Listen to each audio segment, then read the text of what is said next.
Hello and welcome to a new episode of Other Record Labels. I'm your host, Scott Orr, where we talk about the art and culture of running an indie record label or even being a DIY self-releasing artist. Welcome to the second episode in a series called Release Roadmap, which is basically this new series, and you should really go back and listen to the previous episode with Sufjan Stevens and even the episode before that where I kind of explain what this series is all about.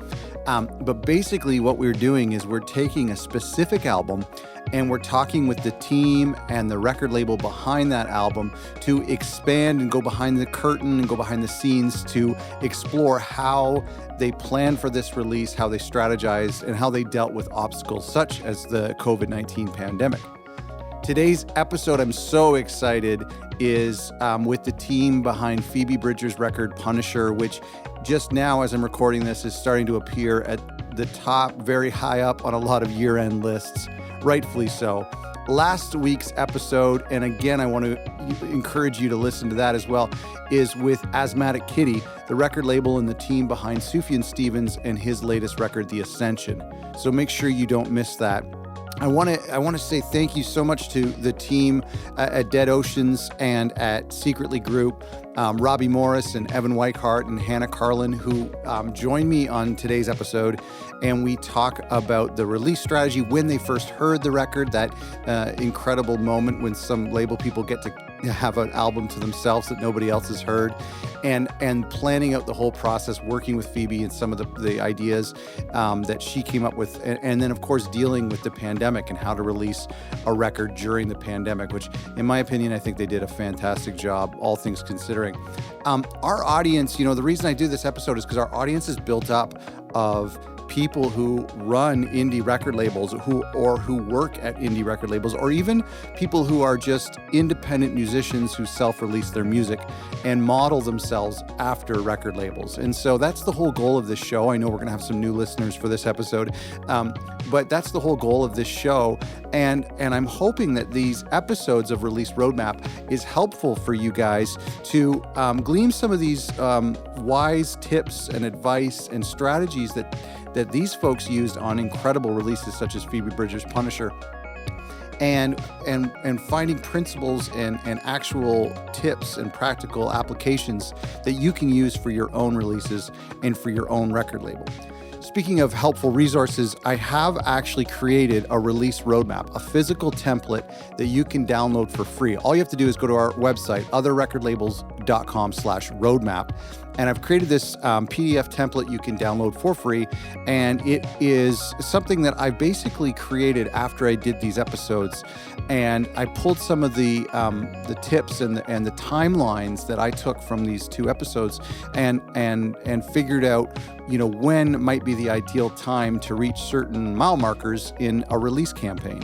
And so I put that together. You can download that at otherrecordlabels.com/roadmap. I hope you find that helpful.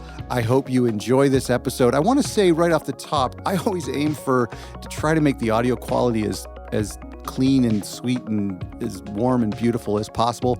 But this was a little bit challenging because there was four of us over Zoom, and so it all kind of funneled into one channel, and I had to kind of tweak the EQ based on the whole group as a whole. So there might be some moments that are a little bit difficult, and we had some connectivity issues, but I tried to smooth out the process as much as possible. I want to thank these guys for doing this show so much. I hope you find this helpful.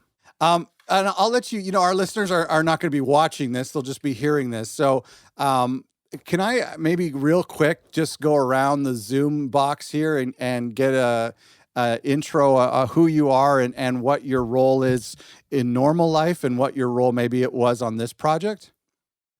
I'll go first. Yeah. My name is Robbie Morris. I'm the creative director at Secretly Group, Dead Oceans.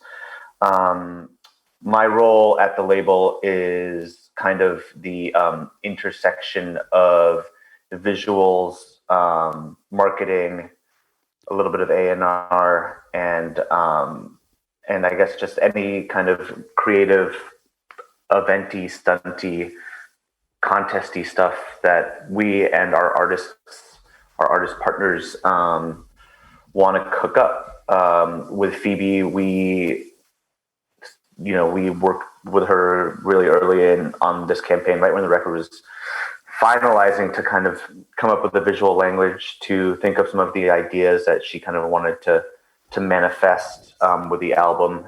And then, as we'll discuss, COVID happened, and the landscape for all that stuff changed. So there were lots of different shifts and slides that we did along the way, but I think we ended up with a pretty great campaign. Yeah. Evan? Yeah, I'm Evan Weichart. Right now, I am the head of North American project management for Secretly Distribution. But at the time, I was the project manager at Secretly Group for both Stranger in the Alps, Phoebe's debut on Dead Oceans, and for this record. Awesome. And Hannah? I'm Hannah Carlin. I'm our marketing director for the US and Canada.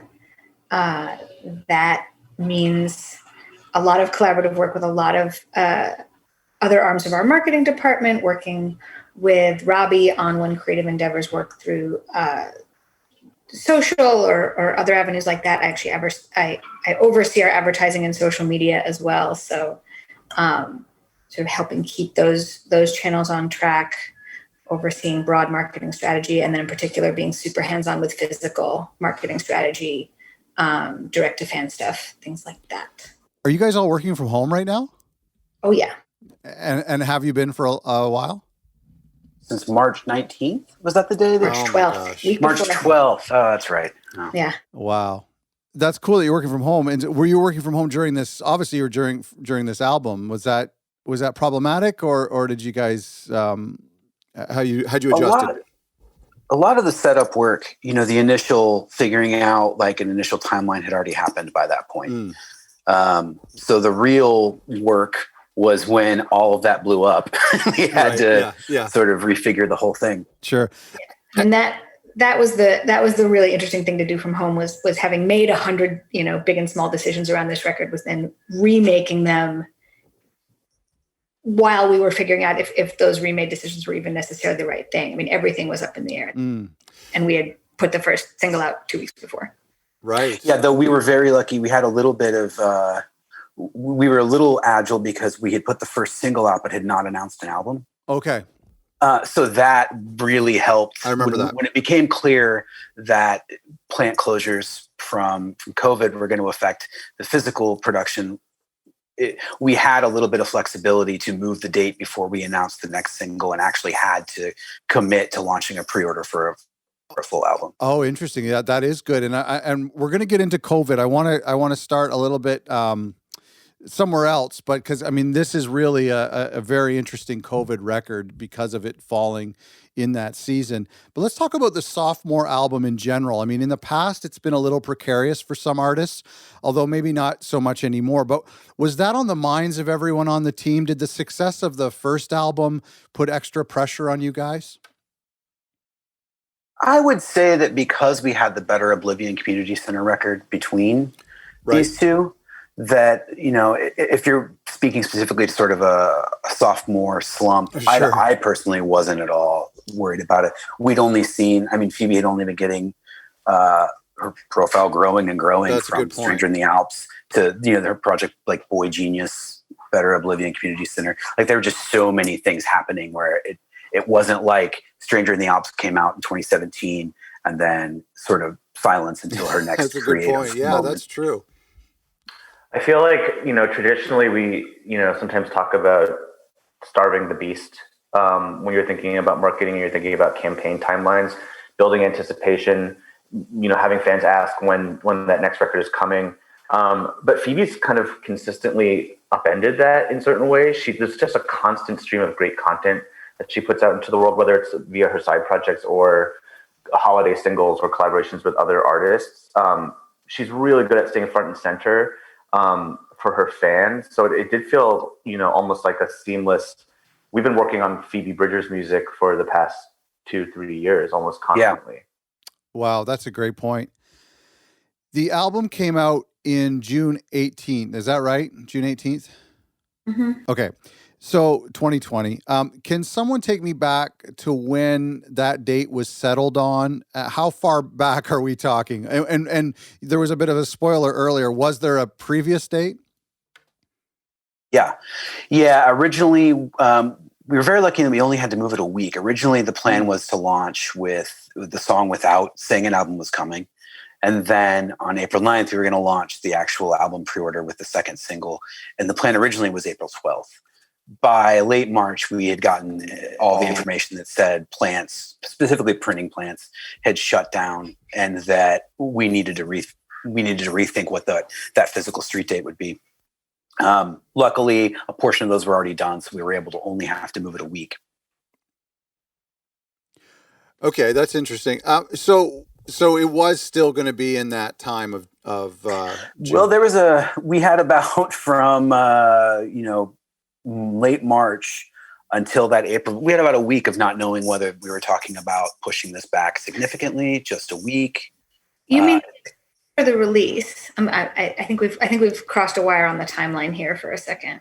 Okay, sorry. Yeah, the release date was that was still up in the air. Yeah, I mean, at the time we knew we had to close. That we knew production was going to throw that up in the air. Right. We had about a week between when we were sure that the plants had shut down to when we were supposed to launch the second single. Okay. To find out when are we actually going to get print? When are we actually going to be able to put this out? So there was a week of uncertainty, but there was at that time, we were talking back in March and between March and May, there was a lot of major artists who decided to delay the record. I think Haim did. I think the Killers did. I think Lady Gaga did. Like, were you thinking, let's just save this until we know the pandemic is over, which, spoiler alert, it didn't end, but you would have, just in case you could have gotten a tour or something. Was there thoughts? I think it got discussed because, and this was announced at the time, but Phoebe was supposed to be opening the 1975 tour, which was going to be April and May. So it definitely got discussed, but not contentiously that I recall, and not to the point that we ended up changing it much, frankly. Yeah, to my memory, I don't remember anything beyond the quick open question and then a very quick no, we're putting this record out. Okay. Well, June was probably a better time than, if you had a record coming out in early April, probably. I think that maybe the discussion would have been a little different. Was there something specific about June? I mean, do seasons ever, let's talk about outside of the pandemic, do seasons ever play a role in release day decision-making for you guys? I mean, anything abstract like that? I mean, I would think a spring release, I mean, it's almost like it's a new season. It's like a new year in a way. And it's a great way to make an album a candidate for a summer album for people. What kind of thought process goes into abstract thinking like that? And sometimes an artist has a feel. Sometimes a record has a feel, or an artist says, I think this is a this season record or a that season record. In the bygone days of normal touring plays a big factor. Does an artist want to hit the festival season of the year that they're putting their record out? Are they trying to hopefully hit the festival season after that and be headline touring ahead? That, I think, is one of the bigger pieces of the calculus, is just sort of how to reconcile the optimal touring and optimal release schedule together. I see. Let's go back as far as this project can go. When was the album handed in from the artist, or how far back in the timeline was this record on the label's radar? So we have release date in June. How far back can you take us? Oh, that is digging back. I mean, it would have been, I think we went to Los Angeles for a planning meeting in October of 2019. Wow. And then at that point, I don't think it was fully finished. We had heard some mixes, but not the whole thing. Yeah, we sat around a table at Sound City Studios with Phoebe, her manager, the producer on the record, and we did a 2-hour planning meeting just to discuss what the record was what it was going to be about and what it was going to look like, what the visuals for the record were going to be. Our art director was there as well. At that point, we were talking about timelines as if there was this 1975 tour, or even just that there was an abstract tour. But she was still finishing the record. She was playing us unfinished mixes during that meeting. It's funny. I had gone back through the emails we sent just after the planning meeting where we threw out initial timeline, and what we ended up with wasn't that radically different than what we originally planned when we're talking about just album release date and pre-release track launches. There were lots of other moments in between there that we couldn't have predicted at the time. So so in October, you're listening to rough mixes or early mixes. Would you have set a deadline would you have set a potential release date around that time when you're doing early plannings? Depending on what's happening, like Hannah mentioned the touring, which was known much further in advance. So yeah, at that point, knowing that and knowing how that lined up, we would have definitely built a timeline around those tour dates. And then when would you have got masters, or when in ideal situation would you have expected masters? In an ideal scenario, we would have received them around, before the turn of the year. Okay. But that wasn't the case? I'm not actually sure the date we received the master. Okay. I'd have to go back and see, but I think we got it in maybe December, if I'm remembering correctly. And that's primarily because of pressing, right? I mean, that's really is that really what the longest lead time that you have to deal with? Yes and no. I mean, physical vinyl specifically is the longest thing that takes the longest to make, and turn times vary. Like now it's a little more insane than it has been in years previous. Yeah, I hear. But also there's a real reason to have like a finished master in hand as early as possible, because you're competing with a limited number of DSPs for the attention and trying to get those early marketing conversations to happen. And Robby can speak to the specifics on that for sure. Yeah, I mean, I think there's the physical demands, and there's the deadlines, and there's wanting to, get everything right and leave room for mistakes and leave room for this, for this test to go wrong or for that thing to be adjusted. But there's also just the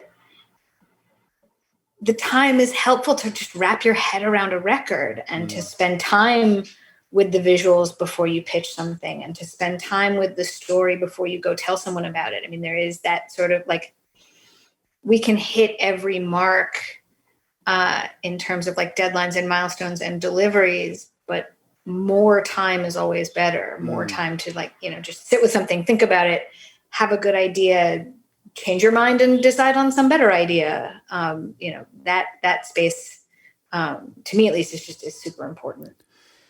I got to imagine something really special like the Kinfolk feature is something that would have benefited from having the masters in early. Is that true? No, I'm unsure how soon. I'm not quite sure how early the publicist on the record would have been sharing audio. Yeah. She would have had it, around the time we had, but there would have been a period of time where access to audio would have been very restricted, and then slowly opening up. Sure. It must feel nice to have a record that the whole world wants to hear on your iPod for a little while. That short little window when it's just yours. For the record, I never downloaded the audio and put it on my phone of this record during the that's right. stated embargo period. The Punisher skeleton. Let's talk about marketing for a second. That's a skeleton. I don't know if you maybe have an internal term for it, but it became this cheeky brand identity for the album.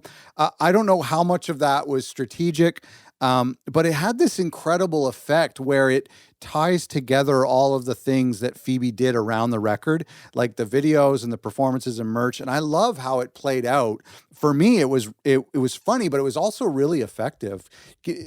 Was there anything behind that you can share? I think the skeleton, in an early conversation we had with Phoebe, she said, maybe half, with a half smile, the skeleton suit is the outfit I feel the most comfortable wearing. And if, in a way, we took that to kind of be emblematic of the kind of music she makes and the way she expresses herself in general. Phoebe is, both very, she's both expresses a lot of vulnerability and emotion in her music, and kind of being able to see someone's insides. But also there is there's a bit of a wink as well. There's a bit of humor. Yeah. There's a bit of artifice involved in it. So we knew the skeleton suit was going to be a part of the story. We were pretty sure it was going to end up on the front of the cover, but we did go through various versions that didn't feature it. The world that the skeleton suit inhabits was definitely always a part of the kind of visual identity. But the fact that she started wearing it in everything she did was, kind of a welcome surprise. It wasn't strategic, at least on our end, as like this is your brand, keep on repeating it. She just did it, and it worked pretty brilliantly, I thought. Yeah, it does this thing where there's this familiarity without ruining it by talking about it too much. But there's this thing where when you see, and this will happen in years from now, where you see different things on YouTube or different performances, you can really tie them to the Punisher era because of what she's wearing. And I don't know, I kind of appreciate that. Well, I think that showed through with the contest you all put together, the Garden Song video contest of all the fan generated videos.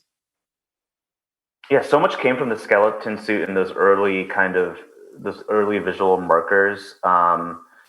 We made, like Evan mentioned, we made a video. The Garden Song video was actually made before everyone started using webcams like we are now. Yes, right. And yet somehow they pre-staged it, for better or for worse, with that video. So as soon as COVID hit, there was this idea to have fans create their own Garden Song music video at home. And then, if we talk about Kyoto, the second video, that's another video that weirdly played with ideas of artifice, that again, kind of, potentially anticipated our time, where Phoebe's performing in a skeleton suit in front of this very cheesy green screen footage of Japan.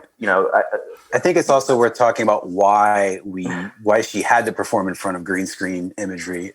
Yeah, the secret behind that video was that it was going to be this very kind of blatantly artificial looking video with a green screen, and then the big reveal at the end of the video was going to be that Phoebe was actually in Kyoto. She was supposed to be in Kyoto doing some shows with the National, I think in March, right, Evan?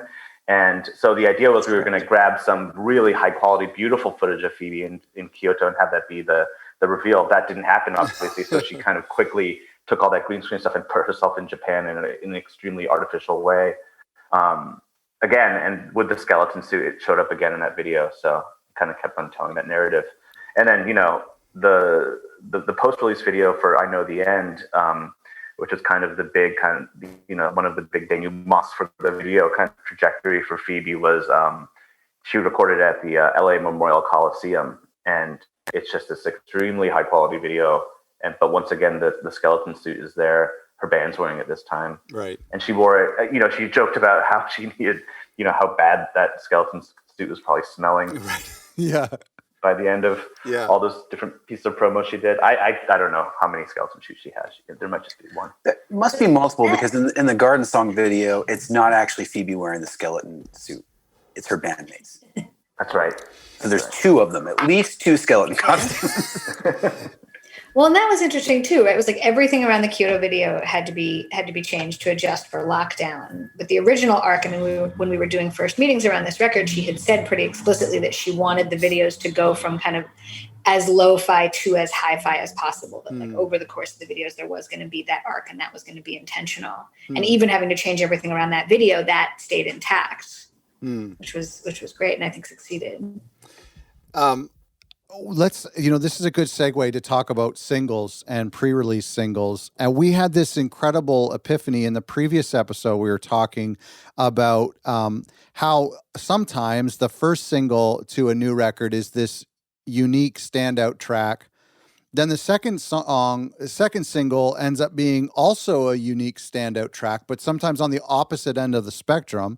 And then a third single ends up being this hybrid and perhaps a more accurate representation of the album. We were talking about this in the previous episode about Sufjan, and it's funny to me when I look at the Punisher singles, it almost follows that model. Like, to me, Garden is a bit extreme from the record. Kyoto is also extreme from the record, and then ICU is, to me, maybe a more representation of the record. Do you guys have a philosophy when it comes to pre-release singles at all?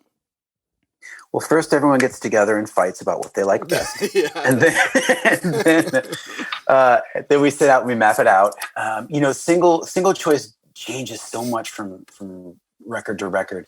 In a case like this, a lot of that single choice in order was informed by feedback we had from US radio, UK radio specifically, and then feedback from digital. So the idea being these singles would come out in a way that allowed everybody to have the runway to do the job they needed to do in each of those spheres without there being too much direct competition.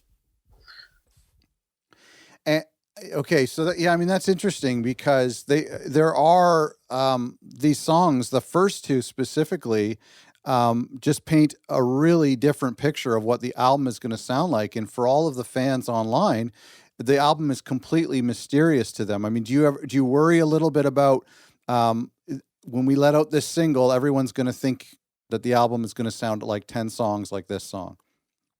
Oh, sure. I mean, that comes up a lot, with this record specifically, though, we had a few pre-release singles to sort of like run the gamut of what this record sounded like. So I don't think there was any major concern that with the early single plot, we were going to like pigeonhole the record into like one type of thing, if that answers your question. Well, and I forgot to mention that the Garden Song, you had mentioned this earlier, the Garden Song was actually not part of the album campaign originally from us, the fans' perspective.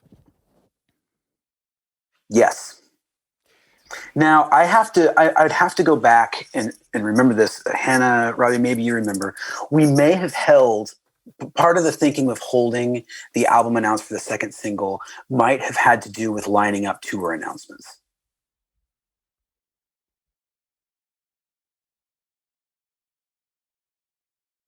I don't remember, to be honest. What I'm thinking about now, though, is how deeply not worried I was putting Garden Song out and sort of checking that against the record. It's so much of what makes this record so good, I think, is that it really, really, like, I'm gonna kind of use a $2 word, but like it so embodies the moods that it's articulating. It feels, Garden Song has so much of that in it, just like the fuzziness and the sort of the out of bodiness and the way that the vocals are still super like crisp and intimate inside of that. Like that song in particular feels like it shows people how just like alive this record is, and how all of these like subtle kind of hidden ways that it's really, really sophisticated. I don't know, like it doesn't seem like a single, but I do remember the feeling of being like very unworried and really excited that was going to be the first song. Oh, for sure. I think in hindsight, you when you listen to the record, it is a great way to open things up, and in a way, it's kind of an album opener in itself. I think, I mean, from a music standpoint, it's a phenomenally beautiful track.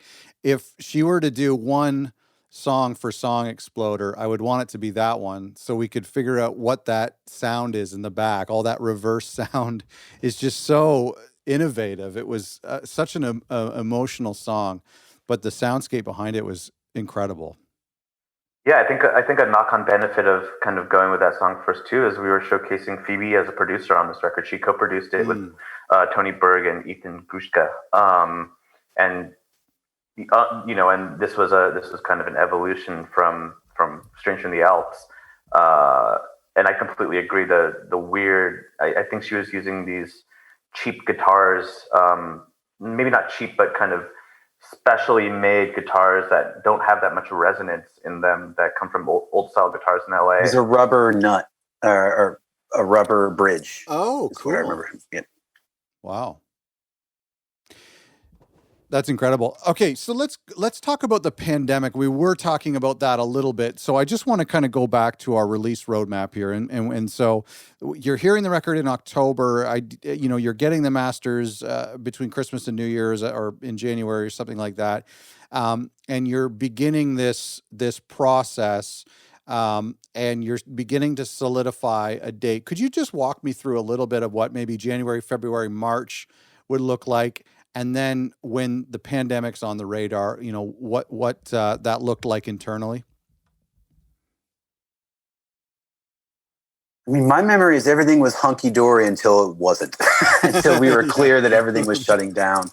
And, the decisions we had to make around moving things, there wasn't a lot of time to like sit and, talk through everything and figure out, well, what would be best here? That period was such a time of reacting and just trying to read tea leaves and figure out like what's going to happen, what tours are going to happen, what tours aren't going to happen.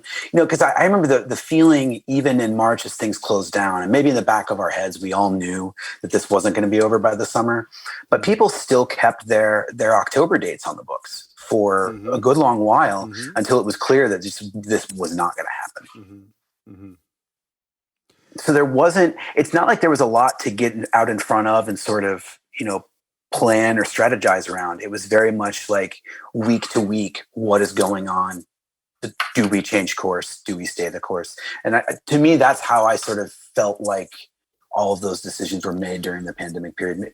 Maybe Hannah or Robby, you feel differently?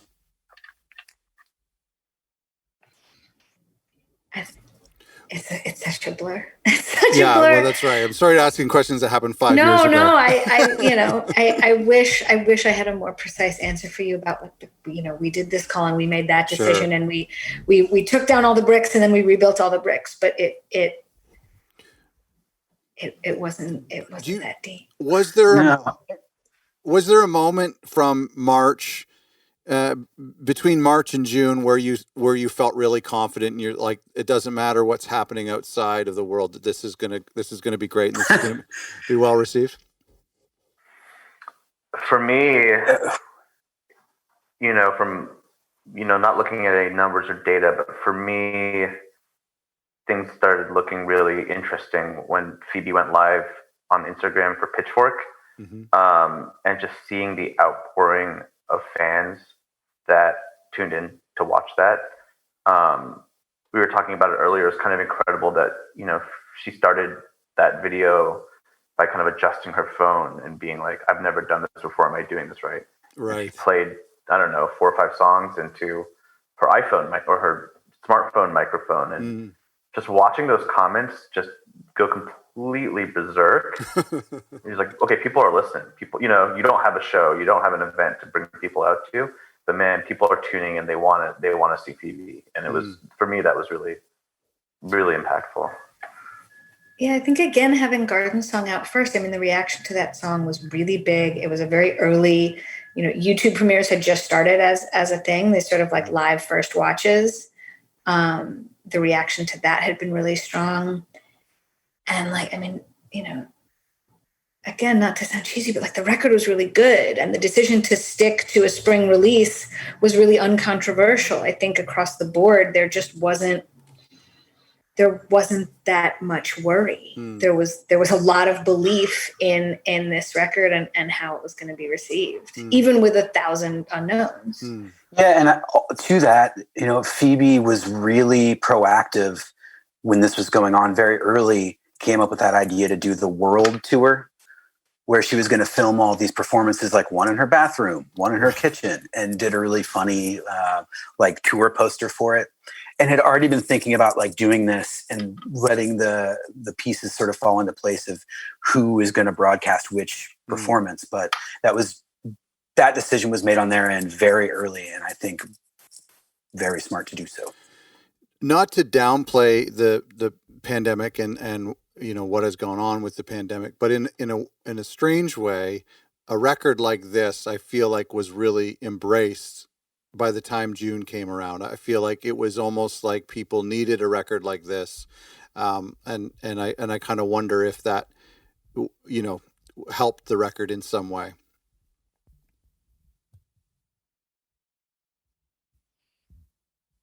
I'm not quite sure. I mean, there's definitely parts of the record. Garden Song video is probably the biggest example, but there are definitely parts of this record that seem really prophetic. That seem like they're built for this weird period of isolation, but an isolation that we're kind of all in together. Right.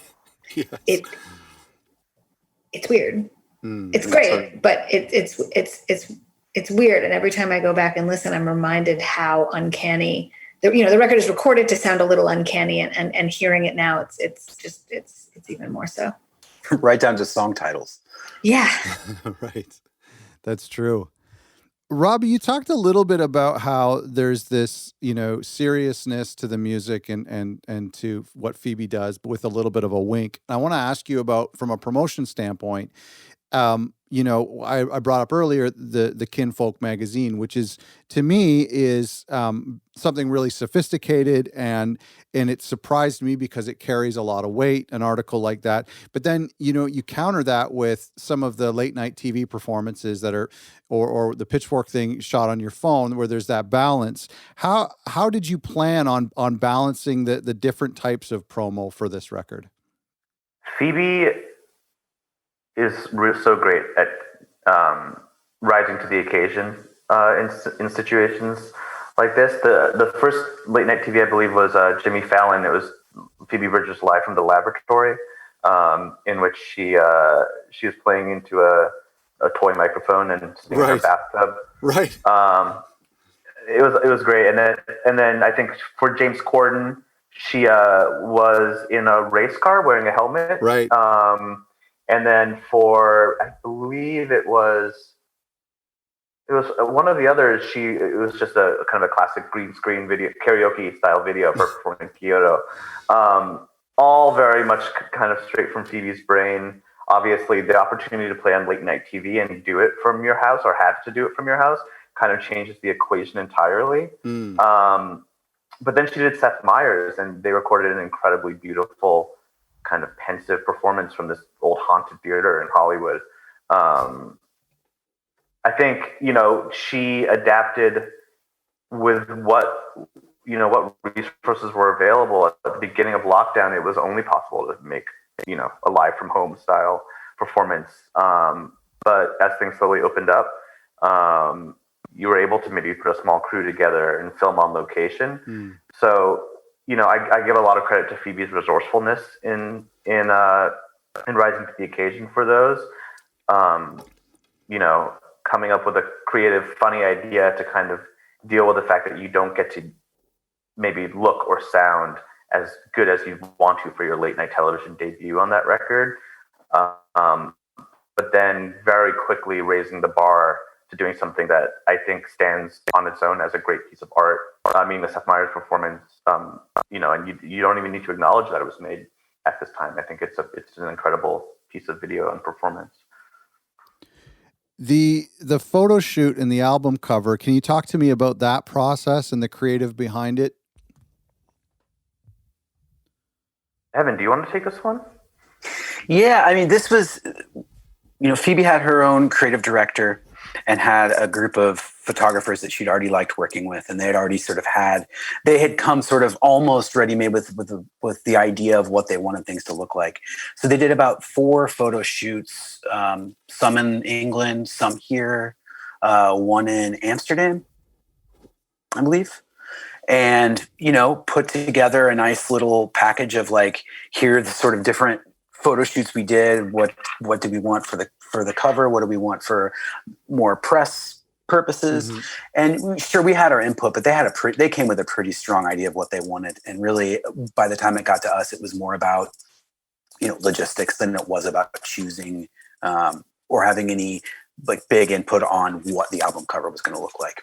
Is that a conversation that you would ideally begin to have back in October? Yeah, we were talking about that before October. We were talking about what the videos were going to look like, what the photos were going to look like. That's, I think, when the skeleton suit kind of entered the conversation. We try to do that stuff really, really early these days. Actually, before we even start talking about photos and artwork, we encourage our artists to put mood boards together for us. Oh, cool. Not just helpful for making videos and making art or sending to a photographer, but just helpful for us internally when we think about how we're going to talk about the record and how we're going to market it. Yeah, and things like photos and videos, take more and more time to make sure are set up right. I mean, there's legal considerations you have to think about, and just having all those ducks in a row can take longer and longer, it seems, every year. We had some issues with the location potentially on one of the Phoebe photo shoots. Oh, I've been dancing around it, but go ahead. That's why I kicked it over to you. Yeah. That's interesting. And that's something that you wouldn't really think of. But I mean, remember like years ago with that Vampire Weekend cover, it's probably something that people are a lot more worried about. Oh, yeah. And especially, somebody of Phoebe's profile, the last thing you want to be spending any time on an album campaign on is addressing an issue like that, either publicly or, behind the scenes legally. Yeah, no, you're right.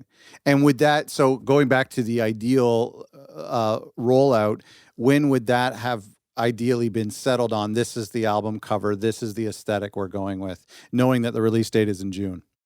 Yeah, I mean, same, if all things, it's so hard to put an ideal date on this kind of thing because every record is different, every campaign is different. And to my knowledge or to my memory of it, I don't think it's that we had photos or art ideas in necessarily late. So when we got it is good. I mean, it's hard to put an ideal down on when we would want these things. Really, you have a production schedule that's going to dictate it pretty rigidly. Yeah. And if you fall outside of that schedule, you won't have the record on time. So. Sure. Yeah, too late is a lot easier to identify. Yeah, exactly. Than ideal or too early. That's a good point. There's too late, and then there's no, really, it's too late, and then there's actually no, seriously, it's too late now. The 3 layers of sure, late. yeah. We talk a lot on this show about post-release strategy. It's on the minds of our label listeners for a lot of lesser-known artists because after a release date, there's just not much left to offer your audience from our perspective. Can you talk to me a little bit about the post-release strategies and how you guys planned or planned, because we're still, in the year of the release, and I just saw an EP recently, but how you plan to keep the momentum going for the album, especially in this case without a tour? We didn't plan to be without a tour. Sure. Some of it is just making sure that there's new things to release, whether that's videos, whether that's planning events, on or offline, and just kind of making sure that there's stuff along the way.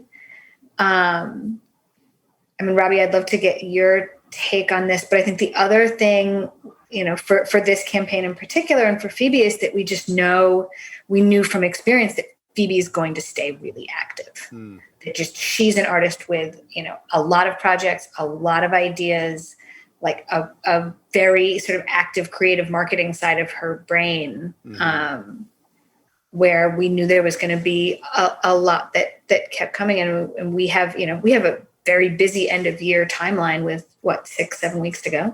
Wow.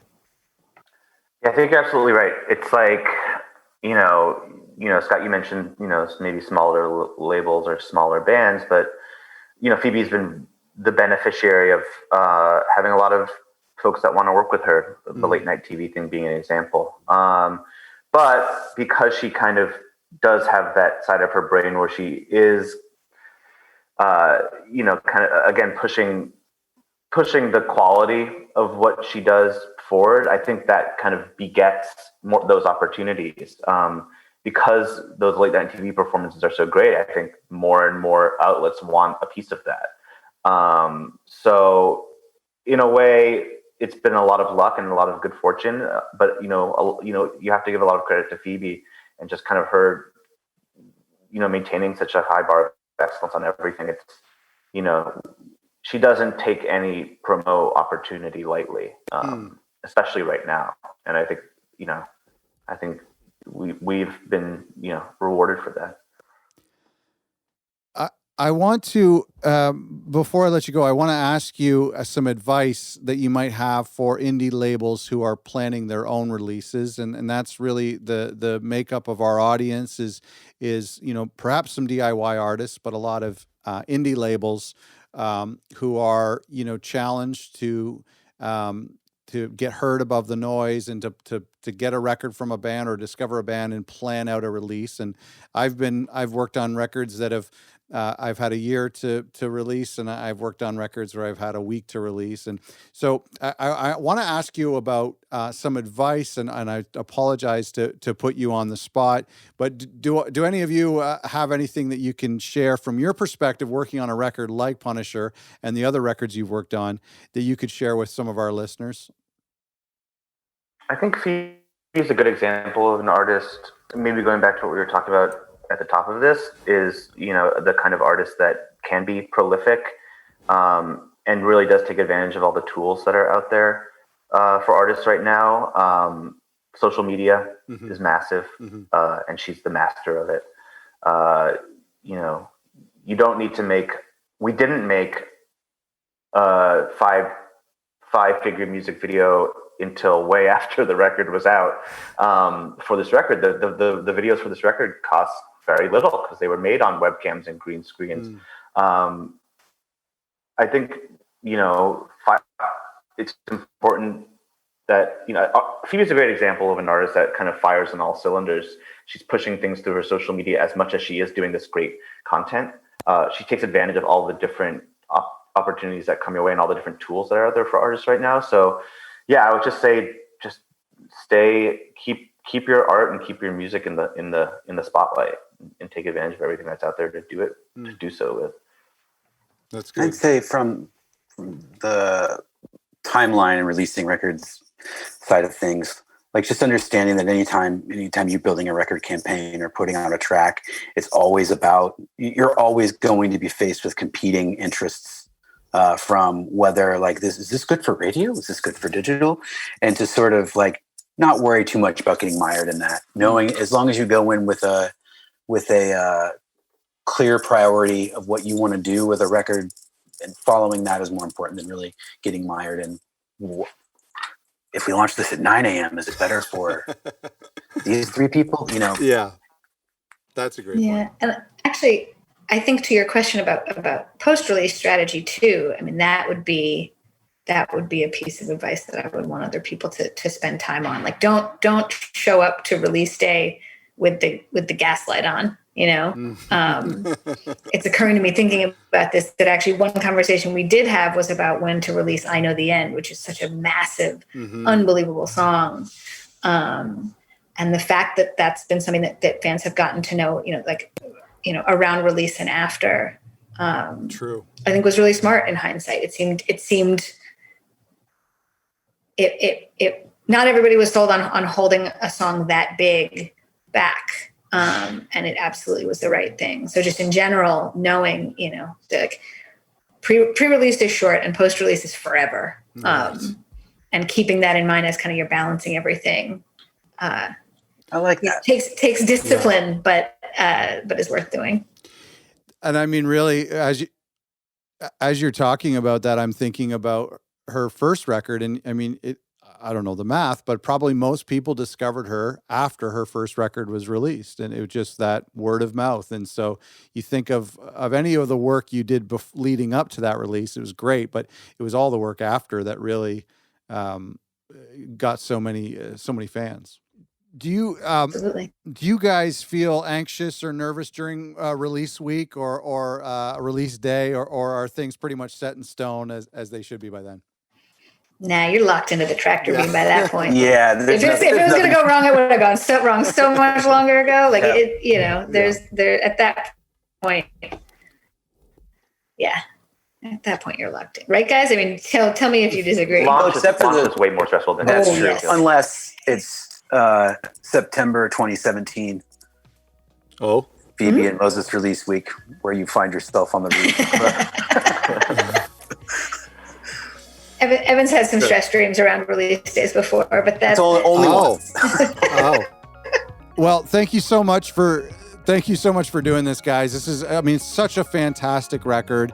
Our listeners know that, and there's so much more to come from this record, especially as the year-end lists start coming out. So thank you so much for doing this, and thank you for sharing your wisdom and your experience with me and with our listeners. I really appreciate it. Thanks for having us. Thank you. And thank you all for listening. Thanks again to Robby, Evan, and Hannah and for sharing their wisdom. I hope that you found this helpful. I hope that there's things that you can apply to your release strategies when you are running your label or self-releasing your own music, that there's some principles that you can take. Don't forget, go to our website, otherrecordlabels.com. There we have lots of free resources for indie artists and indie record labels, including our release roadmap template that you can download for free. Go to otherrecordlabels.com/roadmap. And listen, if you're listening to this episode, most likely you've heard the record Punisher from Phoebe Bridgers, and I praised it so much in this episode, and I'm being genuine. It is a phenomenal record. Make sure, if you haven't already, to go pick up a copy. You've got to hear it on vinyl. You've got to feel it on vinyl. And thanks for listening.